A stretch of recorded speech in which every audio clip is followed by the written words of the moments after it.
ਸਾਥੀਓ, ਮੇਰੇ channel books and travelling 'ਤੇ ਜੀ ਆਇਆਂ ਨੂੰ। ਸਾਥੀਓ, ਮੇਰੀ ਪੜ੍ਹੀ ਕਿਤਾਬ ਦੇ ਸੰਬੰਧ ਦੇ ਵਿੱਚ ਅੱਜ ਜਿਹੜੀ ਆਪਾਂ ਕਹਾਣੀ ਪੜ੍ਹ ਰਹੇ ਹਾਂ ਕੁੜੀਆਂ, ਇਹ ਕਿਤਾਬ ਆਪਣੇ ਮਰਸੀਏ ਕਹਾਣੀਕਾਰ ਸਰਗੀ ਜੀ ਵੱਲੋਂ ਲਿਖੀ ਕਿਤਾਬ ਦੇ ਵਿੱਚੋਂ ਲਈ ਗਈ ਹੈ। ਅਤੇ ਸਾਥੀਓ, ਆਓ ਆਪਾਂ ਕਹਾਣੀ ਪੜ੍ਹਦੇ ਹਾਂ। ਅਤੇ ਇਸ ਦਾ ਉਪ ਸਿਰਲੇਖ ਹੈ ਨੰਨ੍ਹੀ ਸ਼ਾਹ। ਟੈਲੀਵਿਜ਼ਨ 'ਤੇ ਨੰਨ੍ਹੀ ਸ਼ਾਹ ਦੀ ਮਸ਼ਹੂਰੀ ਆਉਣ ਡਈ ਹੈ। ਛੋਟੇ ਬਾਦਲ ਦੀ ਘਰਦੀ ਦੇ ਬੋਲ ਮੇਰੀਆਂ ਆਂਦਰਾਂ ਨੂੰ ਧੂਹ ਪਾਉਂਦੇ। ਮੈਨੂੰ ਲੱਗਦਾ ਜਿਵੇਂ ਹਰਸਿਮਰਤ ਇਹ ਸਭ ਕੁਝ ਮੈਨੂੰ ਹੀ ਕਹਿਣ ਡਈ ਆ। ਉਦੋਂ ਮੇਰਾ ਜੀਅ ਕਰਦਾ ਇਹ ਡੱਬਾ ਜਿਹਾ ਬੰਦ ਕਰ ਦੇਵਾਂ ਅਤੇ ਉਹਦੇ ਸਾਹਮਣੇ ਬੈਠੇ ਸਭ ਜੀਆਂ ਦਾ ਸਿਰ ਭੰਨ ਦੇਵਾਂ, ਪਰ ਫਿਰ ਗੁੱਸਾ ਅੰਦਰੋਂ ਅੰਦਰੀ ਪੀ ਜਾਂਦੀ ਆ। ਅਜੇ ਮੇਰਾ ਵੇਲਾ ਨਹੀਂ, ਬਸ ਰੱਬ ਇੱਕ ਪੁੱਤ ਦੇ ਦੇਵੇ, ਫਿਰ ਦੱਸੂੰ ਪਤਾ ਇਹਨਾਂ ਸਾਰਿਆਂ ਨੂੰ। ਪੁੱਤ ਦਾ ਖਿਆਲ ਆਉਂਦਿਆਂ ਹੀ ਮੇਰੇ ਪੈਰ ਮੱਲੋ ਮੱਲੀ ਉਸ ਕਮਰੇ ਨੂੰ ਹੋ ਤੁਰੇ ਜਿੱਥੇ ਮੇਰੀ ਕੁੜੀ ਕੂਕ ਸੁੱਤੀ ਪਈ ਸੀ। ਜਦੋਂ ਮਨ ਨੂੰ 75 ਜਿਹੀ ਲੱਗੂ, ਕੁੜੀ ਨੂੰ ਵੇਖਣ ਲੱਗ ਪਊ। ਇਹਨੂੰ ਵੇਖਦਿਆਂ ਹੀ ਸਭ ਛੁਪਣ ਹੋ ਜਾਂਦਾ ਹੈ। ਸੁੱਖ ਨਾਲ 5ਵਾਂ ਲੱਗਾ ਤੇ ਇਹਨਾਂ 5 ਸਾਲਾਂ 'ਚ ਜੋ ਮੈਂ ਝੱਲਿਆ ਜਾਂ ਝੱਲਣ ਡਈ ਆ, ਉਹ ਮੈਨੂੰ ਜਾਂ ਮੇਰੇ ਰੱਬ ਨੂੰ ਪਤਾ। ਹੇ ਰੱਬਾ, 4 ਵੇਲਿਆਂ ਦਾ ਇੱਕ ਵੇਲਾ ਮੇਰੀ ਨਿਮਾਣੀ ਦੀ ਝੋਲੀ ਭਰ ਦੇ। ਤੇਰੇ ਘਰ ਕਿਸੇ ਸ਼ੈ ਦਾ ਕੋਈ ਘਾਟਾ ਨਹੀਂ, ਇਸ ਤੋਂ ਅੱਗੇ ਮੇਰੇ ਕੋਲੋਂ ਬੋਲ ਨਹੀਂ ਹੁੰਦਾ। ਅੱਖ ਭਰ ਆਉਂਦੀ ਆ। ਮੁੰਡਾ ਲੈਣ ਲਈ ਬੜੇ ਪਾਪ ਹੋਏ ਮੇਰੇ ਤੋਂ। ਕਈ ਵਾਰੀ ਮੜੀ ਮਸਾਣੀ ਜਾ ਕੇ ਨਾਤੀ, ਬੜੇ ਟੂਣੇ ਟੰਮਣ ਕੀਤੇ। ਹੁਣ ਵੀ ਸੱਸ ਜਿੱਧਰ ਨੂੰ ਲੈ ਜਾਵੇ ਨਾਲ ਤੁਰ ਪੈਂਦੀ ਆ, ਪਰ ਰੱਬ ਅਜੇ ਤੱਕ ਨਹੀਂ ਸੀ ਬੌੜਿਆ। ਉਹਨੇ ਪਾਸਾ ਲਿਆ ਤੇ ਮੈਂ ਉਹਨੂੰ ਆਪਣੀ ਹਿੱਕ ਨਾਲ ਲਾ ਲਿਆ। ਇਸ ਪੂਰੇ ਘਰ 'ਚ ਇਹੋ ਤਾਂ ਪੂਰੀ ਦੀ ਪੂਰੀ ਮੇਰੀ ਸੀ। ਮਾੜੀ ਮੋਟੀ ਖਸਮ ਗੱਲ ਸੁਣ ਲੈਂਦਾ, ਪਰ ਹੈਗਾ ਉਹ ਵੀ ਮਾਂ ਦਾ ਦੀਵਾ। ਤਦੇ ਜੀ ਕਰਦਾ ਮੇਰੀ ਧੀ ਛੇਤੀ ਛੇਤੀ ਵੱਡੀ ਹੋ ਜੇ, ਮੈਂ ਸਾਰੀਆਂ ਗੱਲਾਂ ਕਰਾਂ ਇਹਦੇ ਨਾਲ। ਅਖੇ ਆਂਦੇ ਹੁੰਦੇ ਆ, ਮਾਵਾਂ ਧੀਆਂ ਦੀ ਬੁੱਕਲ 'ਚ ਗੱਲਾਂ, ਹੁਣ ਤਾਂ ਆਪੇ ਦਲੀਲੇ ਪਈ ਰਹਿੰਦੀਆਂ। ਵਿਆਹ ਦੇ ਪਹਿਲੇ ਸਾਲ ਪਲੇਠੀ ਧੀ ਹੋਈ ਸੀ ਤਾਂ ਸਾਰਿਆਂ ਦੇ ਮੂੰਹ ਸੂਤੇ ਗਏ। ਕਿਸੇ ਨੇ ਮੇਰੀ ਧੀ ਨੂੰ ਚੱਜ ਨਾਲ ਨਾ ਵੇਖਿਆ ਤੇ ਨਾ ਹੀ ਮੇਰੀ ਸਾਰ ਲਈ। ਮੇਰੀ ਦਦੇਸ ਰੱਬ ਨੂੰ ਮੰਨਣ ਵਾਲੀ ਮੇਰੇ ਸਿਰ ਤੇ ਹੱਥ ਫੇਰਦਿਆਂ ਬੋਲੀ, ਉਹ ਨਾਰ ਸੁਲੱਖਣੀ ਜਿਸ ਪਹਿਲੀ ਜਾਈ ਲੱਛਮੀ। ਪਰ ਇਹ ਕਹਿਣ ਤੋਂ ਬਾਅਦ ਉਹਦੀ ਆਵਾਜ਼ ਵੀ ਕੰਬ ਗਈ ਸੀ। ਕੋਈ ਮੇਰੇ ਖਸਮ ਨੂੰ ਕਹਿ ਛੱਡਦਾ, ਜੇ ਹਨੇਰੀ ਆਈ ਤਾਂ ਮੀਂਹ ਵੀ ਆਊਗਾ। ਚਾਹੁੰਦੀ ਤਾਂ ਮੈਂ ਵੀ ਪੁੱਤ ਸੀ। ਇੱਕ ਵਾਰ ਮੇਰੇ ਦਿਲ ਨੂੰ ਵੀ ਧੱਕਾ ਜਿਹਾ ਲੱਗਾ, ਪਰ ਥਣੀ ਦੁੱਧ ਉਤਰਦਿਆਂ ਤਾਂ ਚੰਗੀ ਲੱਗਣ ਲੱਗ ਪਈ।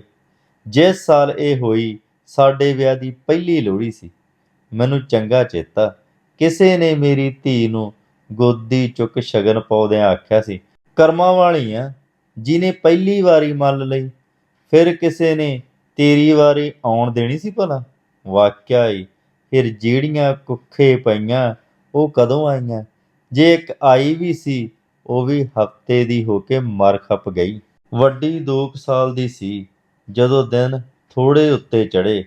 ਐਕਤੀ ਸੱਸ ਕੋਈ ਢਿੱਲ ਨਹੀਂ ਸੀ ਰਹਿਣ ਦੇਣੀ ਚਾਹੁੰਦੀ। ਮੁੰਡੇ ਵਾਲੀ ਦਵਾਈ ਖਾਧੀ। ਜਿਹਦੇ ਕੋਲੋਂ ਦਵਾਈ ਲਈ ਉਹ ਬੜਾ ਵਲੀ ਦੱਸੀਦਾ ਸੀ। ਮੋਰ ਦੇ ਖੰਭ ਨੂੰ ਛੁਹਾ ਕੇ ਸੱਜਰ ਸੂਈ ਗਾਂ ਦੇ ਦੁੱਧ ਨਾਲ ਦਵਾਈ ਖਾਣੀ ਸੀ। ਉਹਦੇ ਦੱਸੇ ਸਭ ਓੜ ਪੋੜ ਕੀਤੇ, ਪਰ ਰੱਬ ਫਿਰ ਵੀ ਨਹੀਂ ਸੀ ਰੀਝਿਆ। ਵੇ ਸਰਦਾਰਾ, ਐਗਤੀ ਫਿਰ ਪੱਥਰ। ਇਹ ਸੱਸ ਦੇ ਬੋਲ ਸੀ ਜਿਹੜੇ ਹਸਪਤਾਲ ਪਈ ਨੇ ਮੈਂ ਸੁਣ ਲਏ ਸੀ। ਪੱਥਰ ਜੰਮਣ ਵਾਲੀ ਮੈਂ ਆਪ ਵੀ ਪੱਥਰ ਬਣ ਗਈ। ਨਨਾਣ ਦੁੱਧ ਧੋਣੀ ਕਰਕੇ ਗਈ ਸੀ, ਉਦੋਂ ਪਿੱਛੋਂ ਕੁੜੀ ਨੂੰ ਦੁੱਧ ਚੰਗਾਇਆ ਤਾਂ ਬਸ ਪਲਾਂ ਛਿਣਾਂ 'ਚ ਚਲਦੀ ਲੱਗੀ। ਹੁਣ ਕਈ ਵਾਰ ਮੈਨੂੰ ਲੱਗੂ ਇਹਨਾਂ ਮੇਰੀ ਧੀ ਜਾਣ ਬੁੱਝ ਕੇ ਮਾਰਤੀ। ਕੋਈ ਉਸ ਤੱਤੜੀ ਨੂੰ ਵੇਖਣ ਨਹੀਂ ਸੀ ਆਇਆ, ਪਰ ਸਾਰਾ ਸ਼ਰੀਕਾ ਹਿਰਖ ਕਰਨ ਜ਼ਰੂਰ ਪਹੁੰਚਿਆ। ਤੇ ਉਦੋਂ ਮੇਰੀ ਨਨਾਣ ਨੇ ਕਿਹਾ ਸੀ, ਚੱਲ ਭਾਬੀ, ਜਿਹਦੀ ਦਾਤ ਸੀ ਉਹ ਲੈ ਗਿਆ। ਨਾਲੇ ਕਹਿੰਦੇ ਹੁੰਦੇ ਆ, ਕੁੜੀ ਦੀ ਕੁੜੀ ਮਰ ਗਈ, ਕੁੜੀ ਕੁੜੀਆਂ 'ਚ ਰਲ ਗਈ। ਹਿਰਖ ਕਰਨ ਆਈ ਵੀ ਮੁਆਤਾ ਲਾ ਗਈ। ਉਦੋਂ ਤੋਂ ਹੀ ਮੈਨੂੰ ਆਪਣੀ ਨਨਾਣ ਭੋਰਾ ਚੰਗੀ ਨਹੀਂ ਲੱਗਦੀ। ਉਂਝ ਜਦੋਂ ਵੀ ਆਊ ਕੋਈ ਨਾ ਕੋਈ ਕਲੇਸ਼ ਖੜਾ ਕਰਕੇ ਤੁਰਦੀ ਬਣੂ। ਨਿਰੀ ਕਲਹਿ ਦੀ ਮੁੱਢੀ। ਕਲਹਿ ਦੀ ਮੁੱਢੀ ਕੱਲ ਦੀ ਆ ਬੈਠੀ ਆ ਮੇਰੀ ਨਨਾਣ। ਸਾਰਾ ਟੱਬਰ ਉਹਦੇ ਗੋਡੇ ਮੁੱਢ ਬੈਠਾ ਹਿੜ ਹਿੜ ਕਰਨ ਡਿਆ। ਆਪਣਾ ਖਸਮ ਤਾਂ ਪੁੱਛਿਆ ਬਿਨਾਂ ਹਿਲਦਾ ਨਹੀਂ, ਤੇ ਇੱਥੇ ਮੇਰੇ ਖਸਮ ਨੂੰ ਪਤਾ ਨਹੀਂ ਕੀ ਕੀ ਲਾਵਾਂ ਲੂਤੀ ਲਾਉਂਦੀ ਰਹਿੰਦੀ ਆ। ਤੇ ਉਹ ਵੀ ਜਦੋਂ ਭੈਣ ਆਈ ਹੋਵੇ ਮੇਰੇ ਤੇ ਫੋਕੇ ਫੈਂਟਰ ਚਲਾਈ ਜਾਓ। ਦੱਸਦਾ ਬਈ ਮੈਂ ਬੜੀ ਤੁੰਨ ਕੇ ਰੱਖੀ ਆ ਆਪਣੀ ਰੰਨ। ਹੁਣ ਵੀ ਉਹਦੇ ਗੋਡੇ ਮੁੱਢ ਜੁੜ ਕੇ ਬੈਠਾ, ਤੇ ਉਹ ਵੀ ਗੱਲਾਂ ਭਾਵੇਂ ਮੇਰੇ ਖਸਮ ਨਾਲ ਕਰਨ ਡਈ ਹੋਵੇ ਸੁਣਾਈਆਂ ਮੈਨੂੰ ਕਰਦੀ। ਵੇ ਵੀਰ, ਮੈਂ ਤਾਂ ਕਹਿੰਦੀ ਆ ਤੂੰ ਵੀ ਭੈਣ ਭਰਾਈ ਰਲੇ, ਆਪਣੇ ਘਰ ਬੈਠੀ ਦਾ ਵੀ ਧਿਆਨ ਤੇਰੇ 'ਚ ਰਹੂ। ਕਦ ਮੇਰਾ ਵੀਰ ਪੁੱਤ ਵਾਲਾ ਬਣੂ। ਜਿਵੇਂ ਦੀ ਮਾਂ ਉਸੇ ਤਰ੍ਹਾਂ ਦੀ ਧੀ ਨਿਕਲੀ। ਮੇਰੇ ਤੋਂ ਸ਼ੁਰੂ ਹੋਈ ਗੱਲ ਮੇਰੀ ਮਾਂ ਤੇ ਆ ਕੇ ਮੁੱਕ ਗਈ। ਅਸੀਂ ਵੀ ਦੋਵੇਂ ਭੈਣਾਂ ਜੋ ਸਾਂ। ਮੈਂ ਗੱਲ ਸੁਣੀ ਵੀ ਅਣਸੁਣੀ ਕਰ ਦਿੰਦੀ, ਸਭ ਦੀਆਂ ਢਿੱਡ ਵਿੱਚ ਪਾ ਲਈਆਂ।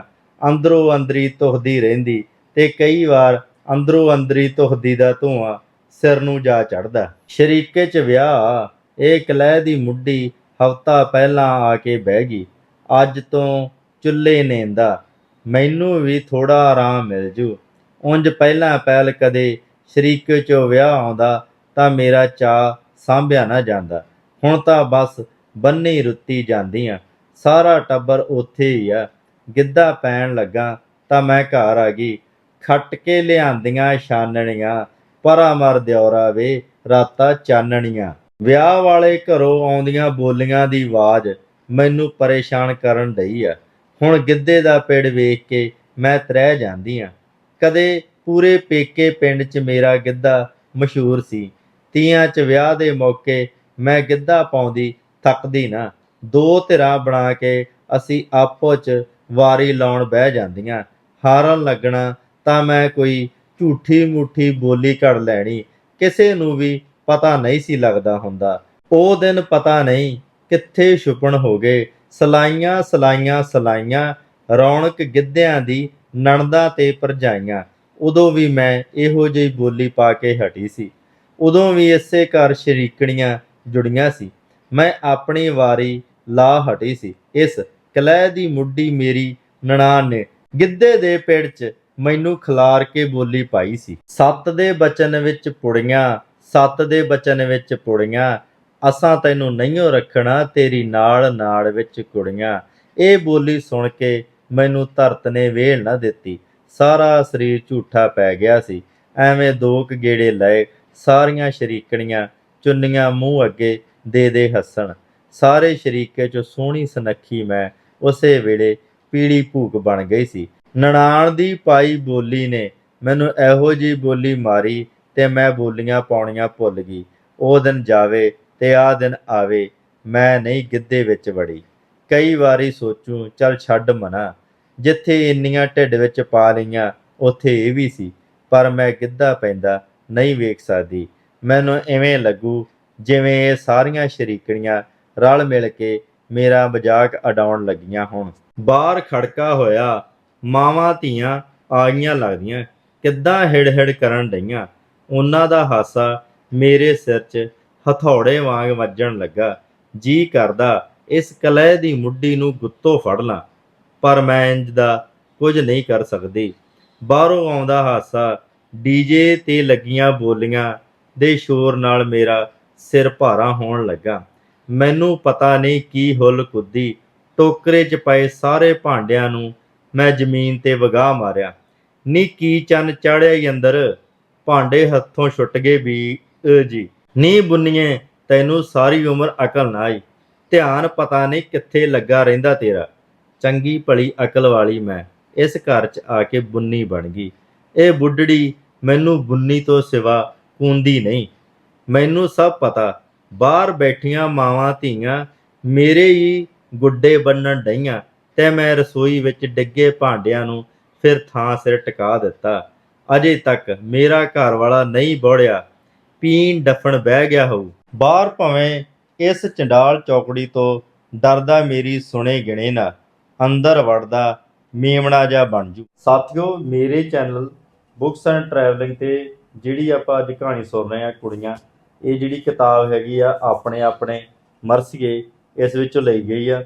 ਇਹ ਕਿਤਾਬ ਕਹਾਣੀਕਾਰ ਸਰਗੀ ਜੀ ਦੀ ਲਿਖੀ ਹੋਈ ਹੈ ਤੇ ਇਸ ਵਿੱਚ ਬਹੁਤ ਵਧੀਆ ਕਹਾਣੀਆਂ, ਸਾਰੀਆਂ ਹੀ ਕਹਾਣੀਆਂ ਪੜ੍ਹਨ ਵਾਲੀਆਂ। ਤੇ ਇਹ ਜਿਹੜੀ ਕਿਤਾਬ ਆ ਚੇਤਨਾ ਪ੍ਰਕਾਸ਼ਨ ਵੱਲੋਂ ਛਾਪੀ ਗਈ ਆ। ਤੇ ਜੇ ਤੁਸੀਂ ਇਹ ਕਿਤਾਬ ਮੰਗਾਉਣੀ ਆ ਤਾਂ ਚੇਤਨਾ ਪ੍ਰਕਾਸ਼ਨ ਦਾ ਨੰਬਰ ਹੈ 0161 24 13 36 13 ਤੇ ਜਾਂ ਤੁਸੀਂ ਮੋਬਾਈਲ ਨੰਬਰ ਹੈਗਾ 95011 45039।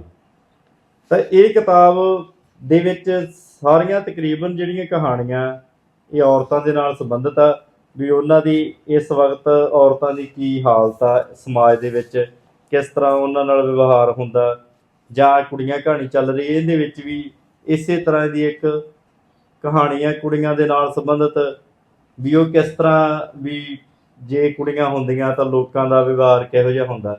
ਤਾਂ ਉਹ ਸਾਰੀਆਂ ਇਸੇ ਤਰ੍ਹਾਂ ਦੀਆਂ ਕਹਾਣੀਆਂ ਦੇ ਵਿੱਚ, ਤੇ ਇਹਦੇ ਵਿੱਚ ਹੌਲੀਡੇ ਵਾਈਫ, ਰਾੜ, ਰਬਾਬੀ, ਆਪਣੇ ਆਪਣੇ ਮਰਸੀਏ, ਹੌਂਟਡ ਹਾਊਸ, ਸਭ ਦੇਸ਼ ਪਰਾਇਆ, ਬਰਸੇ ਮੇਘ, ਕੁੜੀਆਂ ਤੇ ਜਿਸ ਦਿਹਾੜੇ ਮੇਰਾ ਹਰਿਆ ਨੀ। ਇਸ ਵਿੱਚ 9 ਕਹਾਣੀਆਂ ਤੇ 9 ਹੀ ਕਹਾਣੀਆਂ ਬਹੁਤ ਵਧੀਆ ਤੇ ਪੜ੍ਹਨ ਵਾਲੀਆਂ। ਤਾਂ ਇਸ ਕਿਤਾਬ ਨੂੰ ਤੁਸੀਂ ਜ਼ਰੂਰ ਪੜ੍ਹੋ। ਮੇਰੇ ਚੈਨਲ ਦੇ ਵਿੱਚ ਜਿਹੜਾ ਇੱਕ ਟਾਈਟਲ ਚੱਲਦਾ ਮੇਰੀ ਪੜ੍ਹੀ ਕਿਤਾਬ, ਜਿਹੜੀ ਕੋਈ ਵਧੀਆ ਲੱਗਦੀ ਕਿਤਾਬ ਮੇਰੀ ਪੜ੍ਹੀ ਉਹਦੇ ਵਿੱਚੋਂ ਮੈਂ ਤੁਹਾਨੂੰ ਇੱਕ ਅੱਧੀ ਕਹਾਣੀ ਸੁਣਾਉਣਾ, ਤੇ ਉਹਦੇ ਵਿੱਚੋਂ ਹੀ ਮੈਂ ਇਹ ਕਹਿਣਾ ਵੀ ਇਹ ਕਿਤਾਬ ਨੂੰ ਜ਼ਰੂਰ ਪੜ੍ਹਨਾ ਚਾਹੀਦਾ। ਤੁਸੀਂ ਇਸ ਕਿਤਾਬ ਨੂੰ ਜ਼ਰੂਰ ਪੜ੍ਹੋ।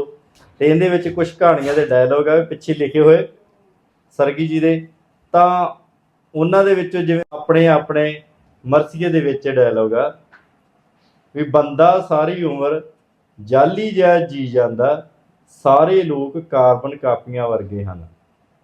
ਜਾਂ ਆਪਾਂ ਹੌਂਟਡ ਹਾਊਸ ਆ, ਇਹਦੇ ਵਿੱਚ ਡਾਇਲੋਗ ਆ ਮਾਵਾਂ ਦੇ ਤੁਰ ਜਾਣ ਨਾਲ ਕਈ ਭਰਮ ਵੀ ਤੁਰ ਜਾਂਦੇ ਹਨ।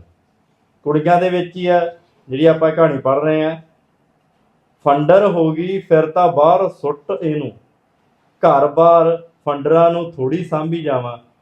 ਤਾਂ ਇਸ ਤਰ੍ਹਾਂ ਬਹੁਤ ਸੋਹਣੀਆਂ ਕਹਾਣੀਆਂ ਸਾਥੀਓ। ਲਾਸਟ ਵਾਲੀ ਕਹਾਣੀ ਹੈ ਜਿਵੇਂ ਜਿਸ ਦਿਹਾੜੇ ਮੇਰਾ ਹਰਿਆ ਨੀ, ਅਥਰੂਆਂ ਦੀ ਆਦਤ ਤੁਰ ਜਾਣ ਵਾਲੇ ਵਰਗੀ ਸੀ, ਨਾ ਉਹ ਰੋਕਿਆ ਕਦੇ ਰੁਕਦਾ ਸੀ ਤੇ ਨਾ ਇਹ ਰੋਕਿਆ ਰੁਕ ਰਹੇ ਸੀ।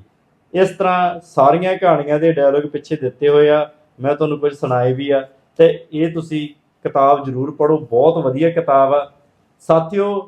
ਹੁਣ ਆਪਾਂ ਅੱਗੇ ਕਹਾਣੀ ਸੁਣਦੇ ਆ, ਜਿਹੜੀ ਕੁੜੀਆ ਕਹਾਣੀ ਚੱਲ ਰਹੀ ਆ। ਤਾਂ ਜੇ ਤੁਹਾਨੂੰ ਇਹ ਮੇਰੀਆਂ ਵੀਡੀਓ ਚੰਗੀਆਂ ਲੱਗਦੀਆਂ, ਲਾਈਕ, ਸ਼ੇਅਰ ਤੇ ਸਬਸਕ੍ਰਾਈਬ ਜ਼ਰੂਰ ਕਰ ਦੇਣਾ। ਮੈਂ ਇਸੇ ਤਰ੍ਹਾਂ ਦੀਆਂ ਵੀਡੀਓ ਲਿਆਉਂਦਾ ਰਹਿੰਦਾ, ਕਹਾਣੀਆਂ ਤੁਹਾਨੂੰ ਕੋਈ ਨਾ ਕੋਈ ਸੁਣਾਉਂਦਾ ਰਹਿੰਦਾ। ਤੇ ਜਾਂ ਮੈਂ ਕਿਤੇ ਜਦੋਂ ਟਰੈਵਲਿੰਗ ਕਰਦਾ, ਟੂਰ ਤੇ ਜਾਂਦਾ, ਤੇ ਤੁਹਾਨੂੰ ਉਹਦੀ ਜਾਣਕਾਰੀ ਵੀ ਪੂਰੀ ਦੀ ਪੂਰੀ ਦਿੰਦਾ, ਤੇ ਉੱਥੋਂ ਦਾ ਏਰੀਆ ਤੇ ਉੱਥੋਂ ਦੇ ਲੋਕਾਂ ਦਾ ਰਹਿਣ ਸਹਿਣ ਵੀ ਦਿਖਾਉਣਾ। ਤੇ ਆਓ ਸਾਥੀਓ ਸੁਣੀਏ ਆਪਾਂ ਕਹਾਣੀ ਕੁੜੀਆਂ। ਆਪ ਗਵਾਈਏ ਤਾਂ ਸਹੁ ਪਾਈਏ, ਮੇਰੀਆਂ ਲਾਵਾਂ ਹੋਣ ਤੋਂ ਬਾਅਦ ਗੁਰਦੁਆਰੇ ਦੇ ਭਾਈ ਨੇ ਤੁਕ ਦੁਹਰਾਈ ਸੀ, ਆਪ ਗਵਾਈਏ ਤਾਂ ਸਹੁ ਪਾਈਏ। ਤੇ ਇਸ ਤੁਕ ਦਾ ਅਰਥ ਕਰਦਿਆਂ ਉਸ ਆਖਿਆ ਸੀ, ਗ੍ਰਹਿਸਥ ਜੀਵਨ ਵਿਚਲਾ ਸਹੁ ਪਤੀ, ਪਤੀ ਨੂੰ ਪਾਉਣ ਲਈ ਆਪਣੀ ਹਉਮੈ ਮਾਰਨੀ ਪੈਂਦੀ ਹੈ। ਨਿਤ ਨੇਮਣ ਮੇਰੀ ਮਾਂ ਉਹ ਵੀ ਕਹਿੰਦੀ ਹੁੰਦੀ ਸੀ, ਧੀਏ ਆਪਾ ਗਵਾ ਕੇ ਪਤੀ ਪਰਮੇਸ਼ਰ ਨੂੰ ਪਾਈਦਾ। ਡਰਪੋਕ ਸੀ ਉਹ, ਧੀਆਂ ਦੀ ਮਾਂ ਜੋ ਸੀ।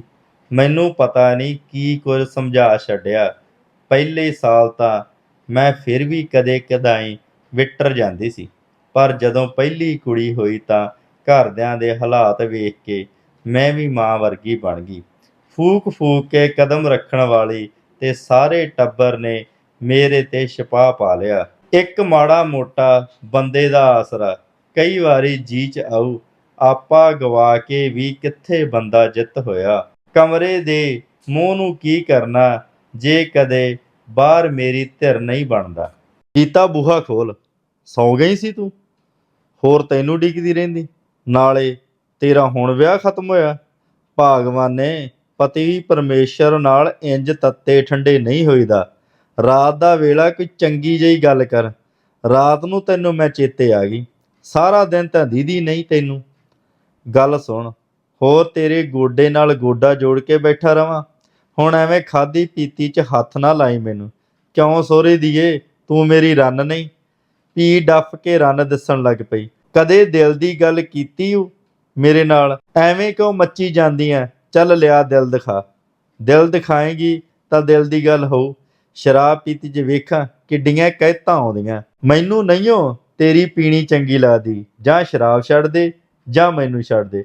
ਸੌਰੀ ਦੀਏ, ਤੁਸੀਂ ਦੋਵੇਂ ਬੜੀਆਂ ਚੰਗੀਆਂ, ਨਾ ਤੈਨੂੰ ਛੱਡਣਾ ਨਾ ਸ਼ਰਾਬ ਨੂੰ ਛੱਡਣਾ। ਇੰਨਾ ਆਖ ਉਸ ਮੈਨੂੰ ਆਪਣੇ ਵੱਲ ਖਿੱਚ ਲਿਆ ਤੇ ਮੈਂ ਵੀ ਆਪਣੇ ਮਨ ਆਈਆਂ ਕਹਿ ਦਿੱਤੀਆਂ। ਵੇਖ, ਇੱਕ ਤੇਰਾ ਹੀ ਆਸਰਾ ਇਸ ਪੂਰੇ ਘਰ 'ਚ। ਮਾਵਾਂ ਧੀਆਂ ਮੇਰੀ ਸਾਰਾ ਦਿਨ ਕੁੱਤੇ ਖਾਣੀ ਕਰਦੀਆਂ ਰਹਿੰਦੀਆਂ।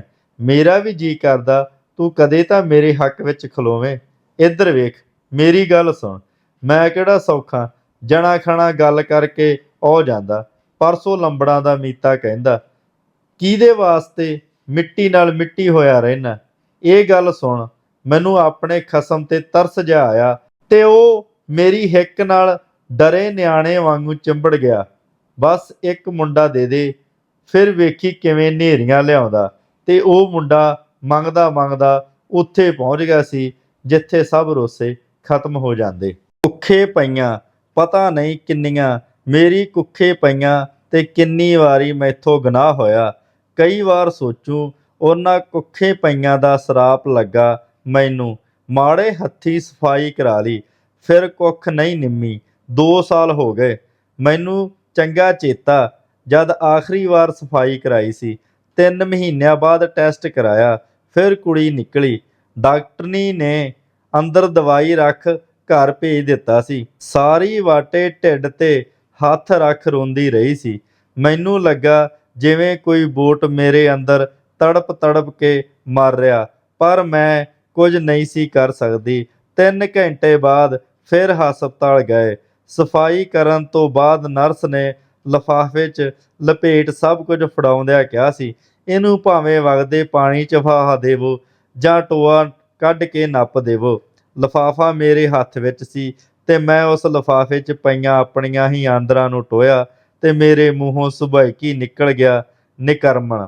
ਨਹਿਰ ਆਈ, ਕਾਰ ਰੁਕ ਗਈ। ਸਾਡੀਆਂ ਰੰਨ ਖਸਮ ਦੀਆਂ ਅੱਖਾਂ ਸਿੱਲੀਆਂ ਸਨ। ਉਹਨੇ ਬਗੈਰ ਕੁਝ ਕਿਹਾ ਮੈਥੋਂ ਲਿਫਾਫਾ ਫੜਿਆ ਤੇ ਨਹਿਰ ਵਿੱਚ ਸੁੱਟ ਦਿੱਤਾ।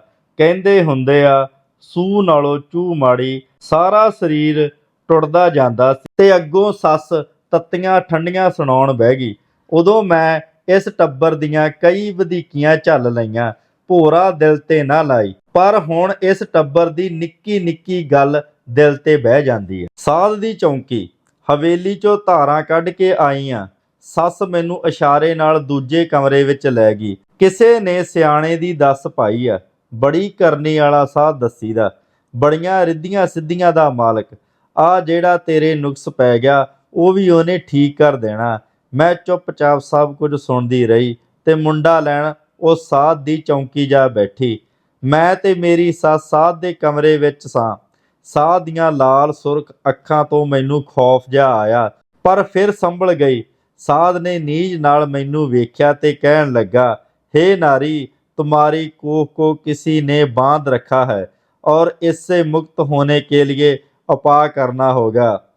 फिर वो 40 नाग नागणी दे जोड़े मेरे हाथ फड़ाउंदिया समझाउण लगा, नारी प्रतिदिन एक जोड़े को शिवलिंग के साथ चक्कर लगाकर जल में प्रवाह करना है और अंतिम जोड़े को जल प्रवाह करने के तुरंत बाद इस कमरे में अकेले आना है। 40 ਦਿਨਾਂ ਬਾਅਦ ਮੈਂ ਉਹਦੇ ਕਮਰੇ 'ਚ ਕੱਲੀ ਗਈ। ਹਿੰਗ ਨਸਵਾਰ ਤੇ ਧੂਫ ਦਾ ਰਲਦਾ ਮਿਲਦਾ ਧੂੰਆਂ ਮੇਰੇ ਸਿਰ ਨੂੰ ਚੜ੍ਹਨ ਲੱਗਾ। ਨਾਗ ਨਾਗੜੀ ਦੇ 40 ਜੋੜੇ ਖਤਮ ਹੋ ਚੁੱਕੇ ਸਨ। ਸਾਧ ਦੇ ਕਹੇ ਮੁਤਾਬਕ ਮੈਂ ਸ਼ਿਵਲਿੰਗ ਦਿਵਾਲੇ 7 ਚੱਕਰ ਲਾਏ। ਆਖਰੀ ਚੱਕਰ ਤੋਂ ਬਾਅਦ ਸਾਧ ਨੇ ਨਾਗ ਬਣ ਮੈਨੂੰ ਥਾਂ ਥਾਂ ਤੋਂ ਡੰਗ ਲਿਆ ਸੀ ਤੇ ਮੈਂ ਉਸ ਡੰਗ ਨੂੰ ਅੰਦਰੋਂ ਅੰਦਰੀ ਚੀਰਦੀ ਘਰ ਪਹੁੰਚ ਗਈ।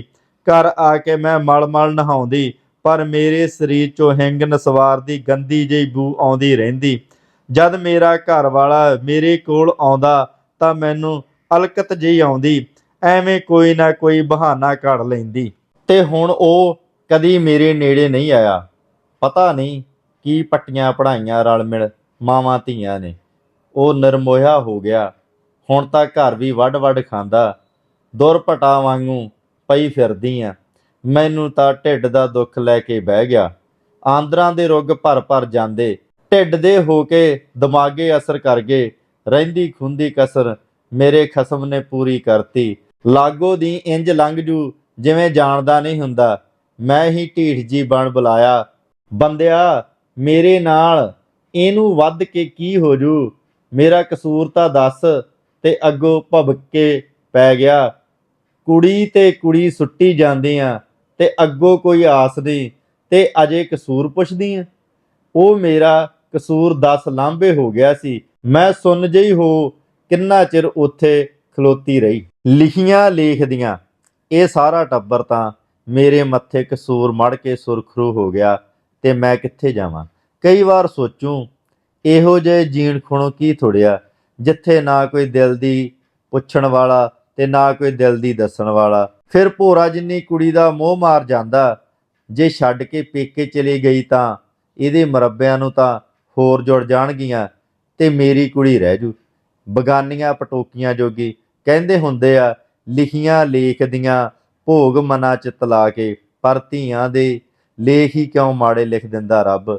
ਜਦ ਕੁਆਰੀ ਸੀ ਤਾਂ ਮਾਂ ਕਹਿੰਦੀ ਹੁੰਦੀ ਸੀ, ਸਾਊ ਘਰਾਂ ਦੀਆਂ ਧੀਆਂ ਇੰਜ ਨਹੀਂ ਕਰਦੀਆਂ, ਆਪਣੇ ਘਰ ਜਾ ਕੇ ਜੋ ਮਰਜ਼ੀ ਕਰਿਓ।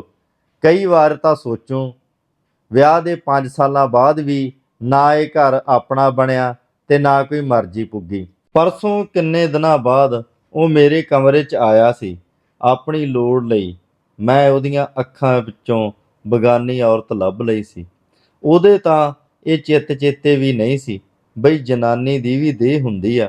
ਕਈ ਵਾਰ ਦਿਲ ਕਰਦਾ ਉਹਨੂੰ ਆਖਾਂ, ਬੰਦਿਆ ਤੂੰ ਤਾਂ ਵੰਨ ਸਵੰਨੀਆਂ ਨਾਲ ਜੋੜ ਮੇਲਾ ਕਰ ਆਉਂਦਾ, ਮੈਂ ਕਿੱਥੇ ਜਾਵਾਂ। ਫਿਰ ਸੋਚਦੀ, ਛੱਡ ਮਨਾ, ਜੇ ਦਿਲਾਂ ਦੀ ਸਾਂਝ ਨਹੀਂ ਤਾਂ ਇਹੋ ਖੇ ਖਾਣ ਲਈ। ਕੱਲ ਸਾਰੀ ਰਾਤ ਅੱਖਾਂ 'ਚੋਂ ਲੰਘ ਗਈ। ਤਦੇ ਹੁਣ ਸਿਰ ਭਾਰਾ ਹੋਣ ਡਿਆ। ਜੀ ਕਰਦਾ ਸਿਰ 'ਚ ਪਾਣੀ ਪਾ ਲਵਾਂ, ਪਰ ਅੱਜ ਤਾਂ ਸ਼ਨਿੱਚਰਵਾਰ ਆ। ਕਹਿੰਦੇ ਹੁੰਦੇ ਆ, ਸ਼ੁੱਕਰ ਛੱਡ ਸ਼ਨਿੱਚਰ ਨਾ, ਆਪਣਾ ਗ੍ਰਹਿ ਪਤੀ ਤੇ ਪਾ। ਅੱਗੇ ਕੀ ਪਤਾ ਕਿਹੜਾ ਕਿਹੜਾ ਗ੍ਰਹਿ ਸਿਰ ਤੇ ਬੰਨੀ ਫਿਰਦਾ। ਰਸੋਈ 'ਚ ਬੰਨੀ ਰੁੱਤੀ ਚਾਹ ਬਣਾਉਣ ਡਈ ਆ। ਨੀ ਬੁੰਨੀਏ, ਚਾਹ ਰਿੱਝ ਰਿੱਝ ਕਮਲੀ ਹੋ ਗਈ, ਲਾਹ ਇਹਨੂੰ। ਮੈਂ ਚੁੱਪ ਚਪੀਤੇ ਪਤੀਲੀ ਲਾ ਦਿੱਤੀ। ਨੀ ਆਹ ਖੜਕਾ ਕਾਹਦਾ ਹੋਇਆ?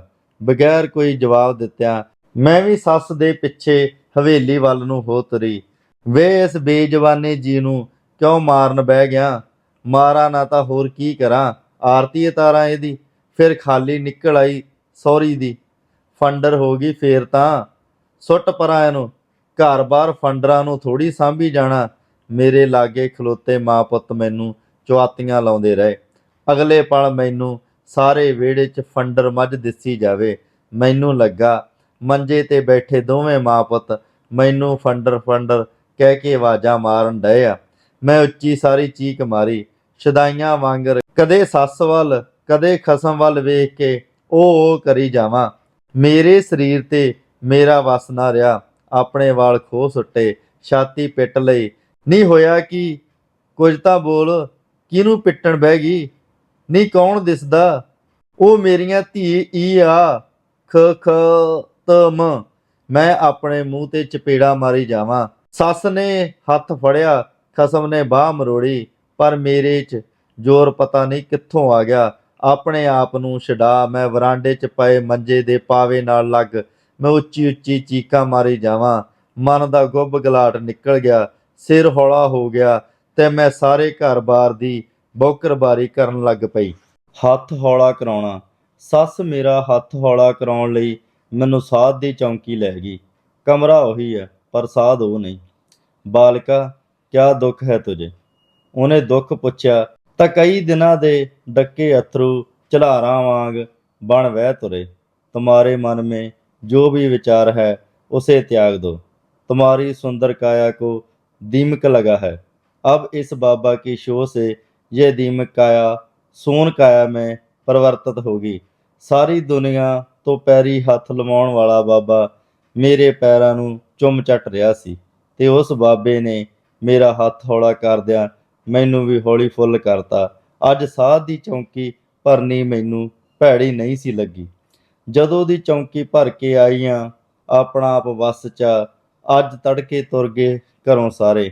ਮੈਂ ਨਿਆਣੀ ਨਹੀਂ, ਮੈਂ ਸਭ ਸਮਝਦੀ ਆ ਇਹਨਾਂ ਦੀਆਂ। ਜੋ ਇਹਨਾਂ ਦੇ ਢਿੱਡ 'ਚ ਆ ਮੇਰੇ ਨਹੁੰਆਂ 'ਚ ਆ।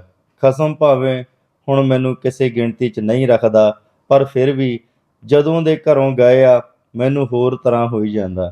ਘਰ ਖਾਣ ਨੂੰ ਪੈਂਦਾ। ਇਸ ਘਰ ਦੀ ਇੱਕ ਇੱਕ ਸ਼ੈ ਮੇਰਾ ਮੂੰਹ ਚੜਾਉਣ ਡਈ ਆ। ਕੰਧ 'ਤੇ ਲੱਗੀ ਸਾਡੇ ਦੋਵਾਂ ਜੀਆਂ ਦੀ ਫੋਟੋ ਵਿੱਚ ਕੋਈ ਤੀਜੀ ਆ ਕੇ ਬਹਿ ਗਈ। ਲੈ ਕੇ ਆਵੇ ਸਹੀ ਦੂਜੀ, ਸਾਰੇ ਟੱਬਰ ਨੂੰ ਥਾਣੇ ਲੈ ਕੇ ਭੁਗਤੂ। ਸਾਡੇ ਤਾਂ ਘਰ ਵਾਪਰ ਕੇ ਹਟੀਆਂ ਸੀ। ਤਾਏ ਦੇ ਇਹੋ ਜਿਹੇ ਕਾਰੇ ਕਰਕੇ ਚੰਗਾ ਰੋਲਿਆ ਸੀ ਤਾਈ ਨੇ। ਕਈ ਵਾਰ ਜੀ 'ਚ ਆਊ ਨਵੀਂ ਲਿਆਉਣ ਕਰਕੇ ਮੇਰਾ ਚੱਜ ਨਾਲ ਇਲਾਜ ਨਹੀਂ ਕਰਾਉਂਦੇ। ਕਹਿੰਦੇ ਹੁਣੇ ਮਰ ਖੱਪ ਜਾਵੇ। ਸਕੂਲੋਂ ਆਈ ਕੁੜੀ ਨੂੰ ਮੈਂ ਬਾਹਾਂ 'ਚ ਘੁੱਟ ਲਿਆ ਤੇ ਆਪਣੀ ਤਸੱਲੀ ਲਈ ਪੁੱਛਿਆ, ਧੀਏ ਤੂੰ ਤਾਂ ਮੇਰੀ ਆ ਨਾ? ਉਹ ਉਂਝ ਹੀ ਸਹਿਮੀ ਜਿਹੀ ਮੇਰੇ ਨਾਲ ਲੱਗੀ ਰਹੀ। ਕੱਪੜੇ ਸੰਭਾਲਦੀ ਦੇ ਮੇਰੇ ਹੱਥ ਵਿੱਚ ਮਰੀ ਕੁੜੀ ਦਾ ਸਵੈਟਰ ਲੱਗ ਗਿਆ। ਐਵੇਂ ਹੀ ਮਨ 'ਚ ਆਇਆ ਇਹੋ ਮੁੰਡਾ ਬਣ ਆ ਜਾਂਦੀ ਤਾਂ ਮੈਨੂੰ ਆਹ ਦਿਨ ਨਾ ਵੇਖਣੇ ਪੈਂਦੇ। ਤੇ ਫਿਰ ਕੰਮ ਕਰਦਿਆਂ ਮੇਰੀ ਅੱਖ ਲੱਗ ਗਈ। ਮੇਰੀਆਂ ਮੀਚੀਆਂ ਅੱਖਾਂ ਸਾਹਮਣੇ ਸੱਥਰ ਵਿਛ ਗਿਆ। ਸਾਰੇ ਮੈਨੂੰ ਰੋਣ ਡਏ ਆ। ਸੱਸ ਵੀ ਫਫੜੇ ਕਰਨ ਡਈ ਆ। ਮੇਰੀ ਮਾਂ ਨੇ ਉੱਚੀ ਦੇਣੀ ਵੈਣ ਪਾਇਆ, ਕਿਹੜੇ ਰਾਹੇ ਪੈ ਗਈ ਧੀਏ, ਮੰਦੇ ਪੈ ਗਏ ਤੈਨੂੰ ਸਹੇੜਨ ਵਾਲੇ, ਔਖੇ ਹੋ ਗਏ ਨੀ ਤੈਨੂੰ ਜੰਮਣ ਵਾਲੇ। ਮੈਂ ਤਰਬ ਕੇ ਉੱਠੀ। ਇਹ ਮੈਂ ਕੀ ਵੇਖਣ ਡਈ ਸੀ? ਆਪਣੇ ਆਪ ਨੂੰ ਹੱਥ ਲਾ ਕੇ ਟੋਇਆ। ਸਰੀਰ ਤਰੇਲੀਓ ਤਰੇਲੀ ਹੋ ਗਿਆ।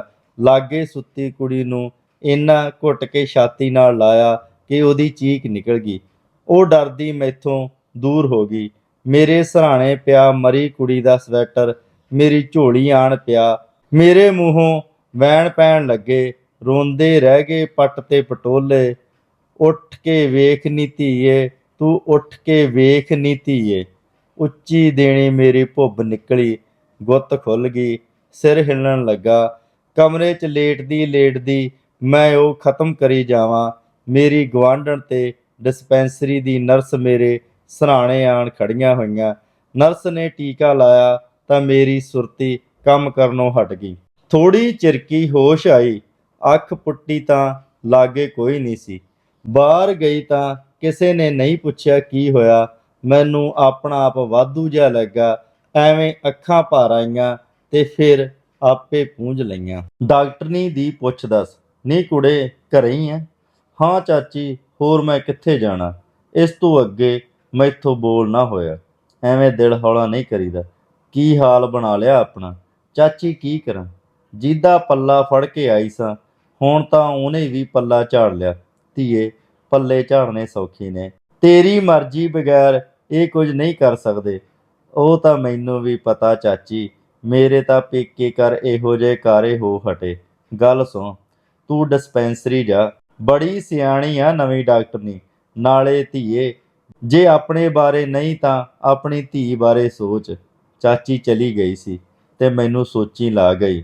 ਚਾਚੀ ਦੀ ਗੱਲ ਵੀ ਤਾਂ ਠੀਕ ਸੀ। ਪਿਓ ਤਾਂ ਹੁੰਦੇ ਹੀ ਮਤਰੇ ਮਾਵਾਂ ਵਰਗੇ, ਜਿਹੜੇ ਹੁਣੇ ਭੋਰਾ ਜਿੰਨੀ ਕੁੜੀ ਨੂੰ ਵੇਖ ਨਹੀਂ ਸਿਖਾਉਂਦੇ, ਬਾਅਦ ਵਿੱਚ ਕੀ ਕਰਨਗੇ। ਨਾਲੇ ਮੈਂ ਕਿਉਂ ਮਰਾਂ, ਇਹ ਸਾਰਾ ਟੱਬਰ ਢੱਠੇ ਖੂਹ 'ਚ ਪੈ ਕੇ ਮਰੇ, ਜਿਹਨੇ ਮੇਰਾ ਜਿਉਣਾ ਮੁਹਾਲ ਕਰ ਛੱਡਿਆ।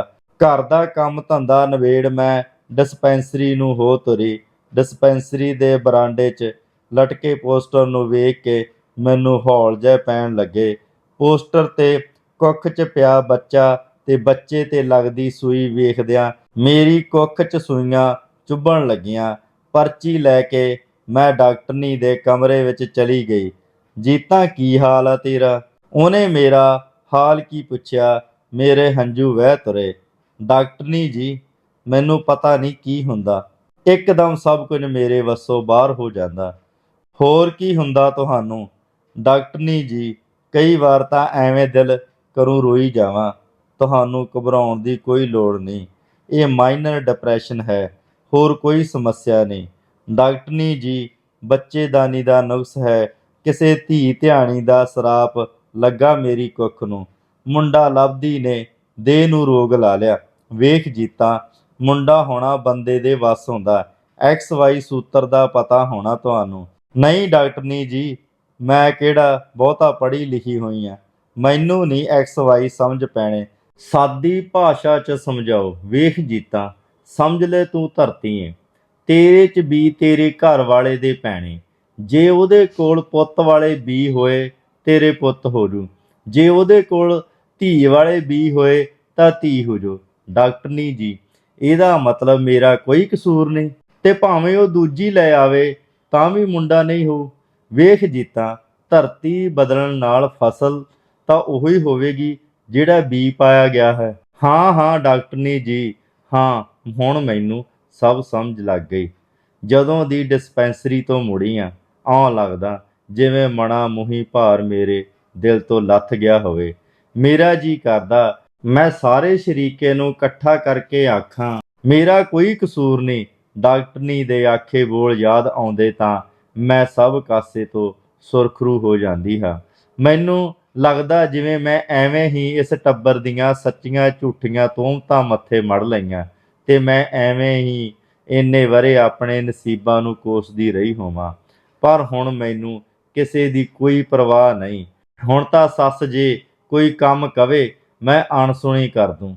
ਆਪਣੇ ਪੁੱਤ ਨੂੰ ਇੱਕ ਦਿਨ ਕਹਿੰਦੀ, ਦਿਮਾਗ ਦਾ ਰੋਗ ਮਾੜਾ ਹੁੰਦਾ, ਜਾਂਦਾ ਨਹੀਂ ਛੇਤੀ, ਕੰਮ ਕੋਈ ਕਹੂ ਕਰੂ ਹੋਰ। ਉਂਝ ਵੇਖ ਕਿਵੇਂ ਲਾਲੀਆਂ ਭਖਣ ਡਈਆਂ ਮੂੰਹ ਤੇ। ਮੈਂ ਗੱਲ ਸੁਣ ਕੇ ਢਿੱਡੋਂ ਹੱਸੀ। ਜੀ 'ਚ ਆਈ ਆਖਾਂ, ਬੁੱਢੀਏ ਹੋਈ ਹੁਣੇ ਠੀਕ ਆ, ਤੁਸੀਂ ਤਾਂ ਰਲ ਮਿਲ ਕੇ ਮੈਨੂੰ ਸ਼ੈਤਾਨ ਕਰ ਛੱਡਿਆ। ਡਾਕਟਰਨੀ ਦੇ ਕਹੇ ਮੁਤਾਬਕ ਦਵਾਈ ਖਾਂਦੀ ਆ। ਉਂਝ ਸਿਰ ਅਜੇ ਵੀ ਕਈ ਵਾਰ ਭਾਰਾ ਹੋ ਜਾਂਦਾ, ਗੋਲੀ ਖਾ ਲੈਂਦੀ ਆ ਤਾਂ ਨੀਂਦ ਜਿਹੀ ਆਉਣ ਲੱਗਦੀ ਆ। ਫਿਰ ਜਦੋਂ ਸਵੇਰੇ ਉੱਠਦੀ ਆ ਤਾਂ ਸਭ ਕੁਝ ਚੰਗਾ ਚੰਗਾ ਲੱਗਦਾ। ਨੇਮ ਨਾਲ ਗੁਰਦੁਆਰੇ ਜਾਂਦੀਆਂ, ਕਈ ਜਣੀਆਂ ਮੱਥੇ ਲੱਗਦੀਆਂ ਤੇ ਕਈ ਪੁੱਛ ਵੀ ਲੈਂਦੀਆਂ, ਵਹੁਟੀਏ ਠੀਕ ਆ ਹੁਣ?